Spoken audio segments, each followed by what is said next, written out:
Hello friends, मैं doctor Rupesh Patel. मैं वडोदरा गुजरात से हूँ। वडोदरा में हमारा सेंटर है अल्फा माइंड हीलिंग। वहीं से हम मानसिक समस्याओं का इलाज करते हैं, जैसे डिप्रेशन, एंजाइटी, फोबिया और ओसीडी। फ्रेंड्स, इस वीडियो में हम आपको ये बताने वाले हैं कि बीपी बढ़ता क्यों है और कैसे आप अपने बीपी को नॉर्मल रखेंगे पूरी लाइफ बिना दवाई। तो फ्रेंड्स, अगर आपको बीपी का कोई प्रॉब्लम है या आपको बीपी का प्रॉब्लम नहीं है, फिर भी इस वीडियो को ध्यान से देखिए, अंत तक देखिए। आपको समझ में आ जाएगा कि बीपी कोई बड़ी प्रॉब्लम है ही नहीं है, बीपी कोई बीमारी ही नहीं है। बीपी के बारे में आपके दिमाग में बहुत सारे मिथ है, बहुत सारी गलतफहमियां आपके दिमाग में भरी हुई हैं। इस वीडियो के बाद आपके दिमाग से हर गलतफहमी दूर हो जाएगी और आपका बीपी हमेशा के लिए नॉर्मल रहेगा। तो इस वीडियो को ध्यान से देखिए, समझने की कोशिश कीजिए और इम्प्लीमेंट कीजिए। तो इस सेशन में मुझे आपको ये बताना है कि बीपी ऐसी कोई बड़ी बीमारी नहीं है कि जिसके लिए आपको जिंदगी भर दवाइयाँ लेनी पड़े। बीपी के लिए दवाई की कोई ज़रूरत ही नहीं है। विदाउट मेडिसिन आप अपनी बीपी प्रॉब्लम हमेशा के लिए ठीक कर सकते हैं। कैसे? तो इसके बारे में सबसे पहली बात ये समझनी है कि आज के समय में बीपी का इतना डर क्यों फैला हुआ है, लोग इतना बीपी से क्यों डर रहे हैं। बीपी के डर की एक वजह यह है कि लोगों के माइंड में बीपी के बारे में बहुत सारे मिथ हैं और गलतफहमियां हैं, और यह है बीपी की एक नॉर्मल रेंज के बारे में। नॉर्मल रेंज क्या है, उसमें ही बहुत बड़ा गफला है, एक बहुत बड़ी साजिश है। हमें यह बताया गया कि 120 to 80 एक नॉर्मल रेंज है, हमें बताया गया है और हमने मान लिया है, इसलिए हम इसी रेंज को मान लेते हैं और इसके हिसाब से हमारे बीपी को हम ज़्यादा या कम मानते हैं। लेकिन रियलिटी ये है कि बीपी का सही रेंज, बीपी का नॉर्मल रेंज 160 to 100 है। अब आप मानेंगे नहीं मानेंगे, लेकिन सच्चाई ये है कि बीपी की नॉर्मल रेंज 160 to 100 ही है। 1993 से पहले बीपी का नॉर्मल रेंज 160 to 100 होता था। कॉकरेन डेटाबेस 18 की आप रिपोर्ट देखिए। अब ये क्या हो गया कि उसको कुछ साल के बाद 140 to 90 बताया गया, और इसके बाद यानी कि कुछ और साल के बाद ये 140-19 से घटाकर फिर से उसको 120 से 80 बनाया गया। अब ये करने की वजह ये है कि लोगों को ज़्यादा पेशेंट करा दिया जा सके। अब पहली बात ये समझना है कि ये जो बीपी की रेंज है वो कौन तय करता है। WHO में जो कमेटी बैठी है, जो लोग ये तय करते हैं कि बीपी का रेंज क्या होना चाहिए, जो लोग बीपी की रेंज तय करते हैं उसकी ही दवाइयाँ कंपनी है, ये दवाई कंपनी के मालिक हैं। तो उसका दिमाग ये चलता है कि दुनिया में दवाई की बिक्री बढ़नी चाहिए, दुनिया में दवाई का मार्केट बढ़ना चाहिए, ये उसकी सोच रहती है। तो उसमें ये इसको पहले ये बीपी पर ध्यान गया कि अगर हमें दवाई की बिक्री बढ़ानी है तो बीपी का जो नॉर्मल रेंज है 160 to 100 उसको घटा के 140 to 90 करना चाहिए। तो क्या होगा कि 140 से ऊपर के जो बीपी वाले लोग हैं उसको मरीज करार दे सकते हैं और उसको दवाई दे सकते हैं, तो उसके बीपी के पेशेंट बढ़ जाएंगे और दवाई की बिक्री बढ़ जाएगी। ये हुआ, लेकिन उसको भी इसमें सेटिस्फेक्शन नहीं हुआ, तो उसने बोला कि और कुछ करो। अभी तो और कुछ क्या करना है, रेंज उसकी और कम करो। 140 से 90 है, उसको और कम करके 120 to 80 कर दो, तो बीपी के पेशेंट की तादाद बढ़ जाएगी। बहुत सारे लोग इस रेंज से बाहर चले जाएंगे और ये सारे बीपी के पेशेंट बनेंगे और उसको लाइफ टाइम दवाइयाँ दे सकते हैं। तो ये हो रहा है आज लोगों के साथ। ऑर्डिनरी लोगों को ये पता नहीं चलता है कि ये कितनी बड़ी साजिश हो रही है इसके साथ। आपको एक बात समझनी है कि आपका बीपी अगर 160 के आसपास है, यानी 160 से अंदर, आप बहुत ही स्वस्थ हैं, बहुत अपने आप को फिट मानिए। आपके अंदर बीपी का कोई भी प्रॉब्लम नहीं है। अगर आपका बीपी 150 या 160 तक जाता है, कोई प्रॉब्लम नहीं है। हाँ, लेकिन 160 से प्लस रेगुलर रहता है तो ये कुछ छोटी मोटी प्रॉब्लम हो सकती है। लेकिन प्रॉब्लम क्या है कि जब आप बीपी मपाने जाते हैं, डॉक्टर आपको यही बात बताएगा कि नॉर्मल रेंज है 120 to 80। आपका बीपी 130 भी आया तो भी डॉक्टर आपको अलर्ट करेगा, भाई आपका बीपी थोड़ा ज़्यादा है, बॉर्डर लाइन से ज़्यादा है। अगर आपका बीपी 150 आ गया तो आप रेड अलर्ट में बताएगा, डॉक्टर आपको बता, अरे भाई साहब बीपी आपका 150 है। इससे ऊपर बीपी वालों की बहुत गहरी जांच कराएंगे डॉक्टर। एक्चुअल में ऐसी कोई ज़रूरत नहीं है। चलो डॉक्टर आपको कुछ भी बोलते हैं, लेकिन आपको ये क्लैरिटी रखनी है कि 160 तक आपका बीपी है तो आप पूरी तरह से फिट हैं, कोई प्रॉब्लम नहीं है। आपको आपके दिमाग में समझना है कि मैं बहुत स्वस्थ व्यक्ति हूं। और अगर आपका बीपी आता है तो सबसे पहले आपको शाबाशी देनी चाहिए कि हाँ शाबाश बेटा तेरा बीपी बहुत अच्छा है, खुश हो जा। अब आपको इसमें पता नहीं है 160 से 120 तक का बीपी का रेंज घटाया गया, इसमें लाखों की नहीं करोड़ों की संख्या में बीपी के पेशेंट नए बन गए। अब ये लोग सारे दवाइयां लेने ही वाले हैं, क्योंकि उसने खुद ने मान लिया कि मैं बीपी का पेशेंट हूं, वो दवाई लेने ही वाले हैं। और इससे जो मार्केट बन गया, उसका जो एक रेवेन्यू बन गया, एक बहुत बड़ा रेवेन्यू आ गया। तो ये सब चीजें होती हैं। अब ये रेंज के बारे में आपको पता चला तो क्लैरिटी हो गई कि इसमें कोई टेंशन वाली बात नहीं होनी चाहिए। ठीक, दिमाग को प्रॉब्लम से फ्री रखिए। अब मेन बात कि इसका हल क्या है। बीपी रेगुलर ज्यादा रहती है 160 से ज्यादा, तो कुछ इसके लिए ट्रीटमेंट चाहिए। ट्रीटमेंट के बारे में मैं आपको बताऊंगा। लेकिन एक बड़ी प्रॉब्लम यह है कि बीपी जब आप मपाने जाते हैं कहीं हॉस्पिटल में या कोई डॉक्टर के पास, तभी एक बड़ी प्रॉब्लम होती है। वहां पे उसका माइंड है एकदम नेगेटिव रहता है, एकदम घबराहट में रहता है, इससे बीपी ज्यादा ही आने वाला है। हॉस्पिटल के अंदर व्यक्ति का बीपी थोड़ा सा ज्यादा आएगा और उस टाइम डॉक्टर उसको बोलेगा कि देखो आपका बीपी ज्यादा है। आपका बीपी ज्यादा आया तो एक्चुअल में बीपी ज्यादा नहीं है, एक्चुअल में बीपी आपका नॉर्मल ही है, लेकिन सिचुएशन की वजह से या फीलिंग की वजह से आपका बीपी ज्यादा दिख रहा है, तो इस वजह से दिख रहा है। इसके लिए आपको यह करना चाहिए कि आपको बीपी मपाने के लिए कभी बड़े हॉस्पिटल में या बड़े डॉक्टर के पास जाना ही नहीं चाहिए। उसमें क्या होता है कि जितना बड़ा हॉस्पिटल और जितना बड़ा डॉक्टर, इतना बीपी ज्यादा आएगा। आपको अगर डाउट है कि मेरा बीपी मुझे चेक करना है, कोई डाउटफुल है, तो जब भी आप बहुत खुश हैं, बहुत पॉजिटिव हैं, उस टाइम बीपी मापिए।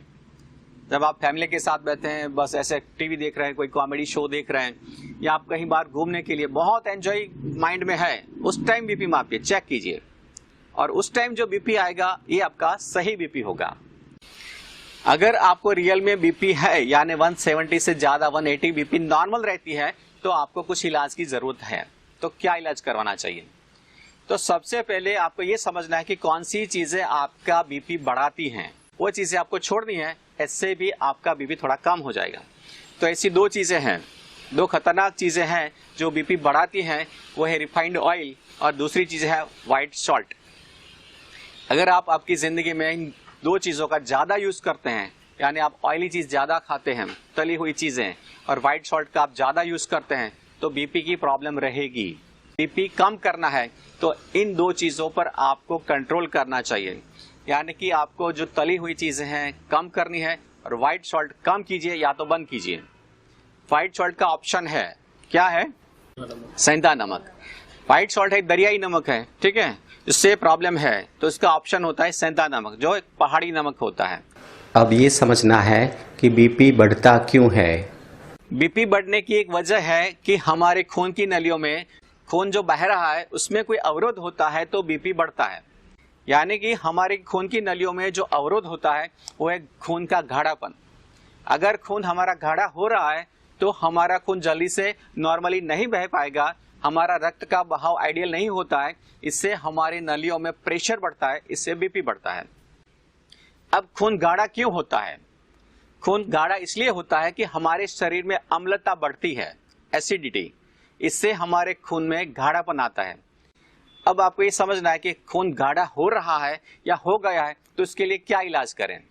अम्लता कम करने से खून का गाढ़ापन कम होगा, यानी बीपी हमारा नॉर्मल होगा। तो गाढ़ापन कम करने के लिए क्या करना है? अम्लता कम करनी है। हमारे शरीर की अम्लता कम करने के लिए हमें क्षारीय चीजें ज्यादा खानी है। शरीर में क्षार बढ़ती है तो अम्लता कम होगी, और क्षार बढ़ाने के लिए क्षारीय चीजें खानी है।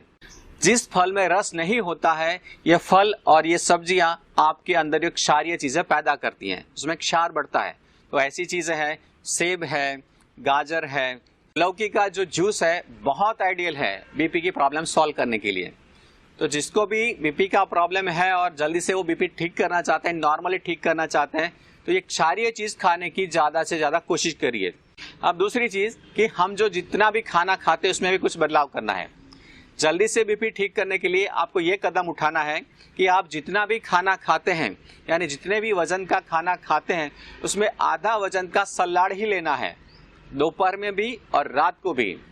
यानी कि आप 400 ग्राम खाना खाते हैं कुल मिलाकर, तो 200 ग्राम तो आपको सलाद लेनी है, और सलाद आपको खाने से पहले लेनी है। पूरी सलाद आपको खाने से पहले ही ले लेनी है, इसके बाद में आपको खाना खाना है।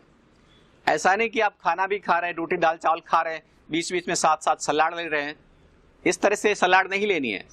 पहले जितनी भी सलाद लेनी है पहले खा लीजिए, इसके बाद जो भी खाना है आपको खाना है।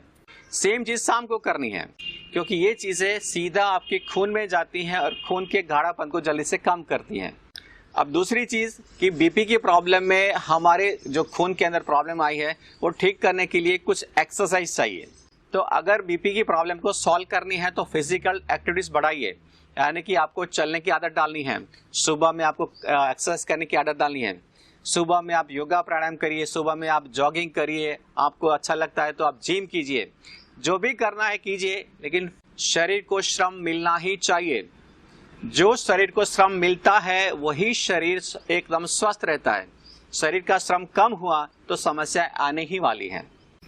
दूसरी कोई इंपॉर्टेंट चीज रहती है जो है मेंटल स्ट्रेस, यानी कि हमारा स्ट्रेस लेवल एक नॉर्मल से ज्यादा है, यानी कि हमेशा हम स्ट्रेस में ही रहते हैं, नेगेटिव फील करते हैं, तो इससे भी बीपी बढ़ता है।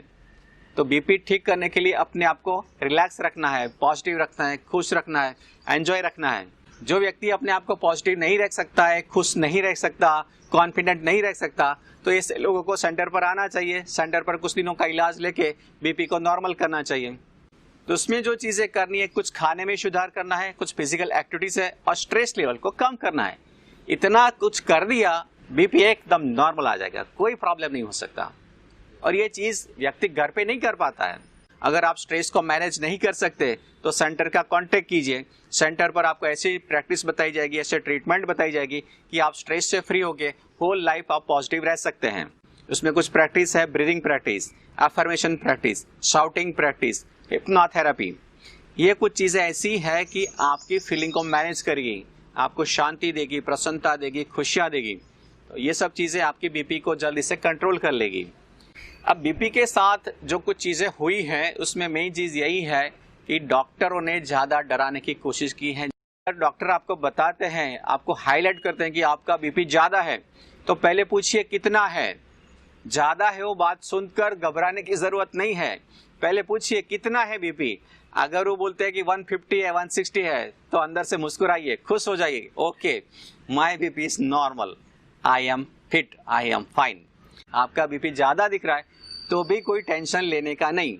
ये वीडियो आपने 2 बार देख लिया, 2-3 बार आपने रिवाइज कर लिया, आपको पता चलेगा कि बीपी नॉर्मल करना ये बाएं हाथ का खेल है। आपको कभी ये नहीं मानना है कि बीपी ज्यादा है तो आपको जिंदगी भर दवाइयां लेनी पड़ेगी। ये केवल डॉक्टर का स्टेटमेंट है। इस वीडियो को देखिए और उसमें जो भी बताया जाए आप इम्प्लीमेंट कीजिए। आपका बीपी 120 के आसपास ही रहेगा, जिंदगी भर रहेगा। यानी कि आपको यह मानना है कि बीपी कोई प्रॉब्लम ही नहीं है। दिमाग की गहराई से बीपी के सारे डर को खत्म कर दीजिए।